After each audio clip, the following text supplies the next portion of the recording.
DJ Shabir.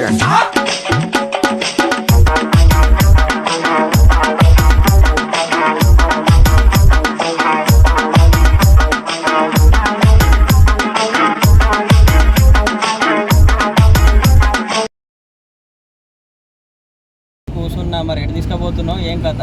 ఏముందిరా హర్ష, నువ్వు పొద్దుంతా షాప్లో ఉన్నావు. నేను ఈవినింగ్ టైంలో నేను ప్రశాంత వాతావరణంలో తీసుకెళ్ళాలని చెప్పి నేను తీసుకెళ్తున్నాను రా. నీ హెల్త్ గురించి ఎంత ఆలోచిస్తున్నాను నాకు తెలియదా? అవునా, మరి ఎటు తొలకపోతున్నావు? మరి చెప్పాను కదరా, చల్లని గాలి వెళ్ళిన హాయి. చెప్పు, కొబ్బరి నీళ్ళు తాగాలి. కొబ్బరి నీళ్ళు తాగడానికి వెళ్తాం. ఓకే, ఎక్కడికి తీసుకువెళ్తున్నావు? ఇప్పుడైతే చూద్దాం. ఈ కొబ్బరి నీళ్ళు తాగిపిస్తా అని చెప్పి గిట ఎటు తొలకపోతున్నావురా? ఇటు పక్క షాపులే లేవు, ఏం లేవు. ఏమైనా పనారా? అసలు ఎటు తొలకపోతున్నావురా అంటే అప్పుడు చెప్పిండు అసలు ముచ్చట. వాడు రీసెంట్గా కార్ డ్రైవింగ్ నేర్చుకున్నాడు. డేలో నడుపుడు ఓకే, మరి నైట్ డ్రైవింగ్ కూడా ఓకేనా కాదా అని అసలు చల్లని గాలికి అట్లా ట్రై చేద్దాం పారా అని చెప్పి తొలకొచ్చిండు. కొబ్బరి నీళ్ళు లేదు, మన లేదు.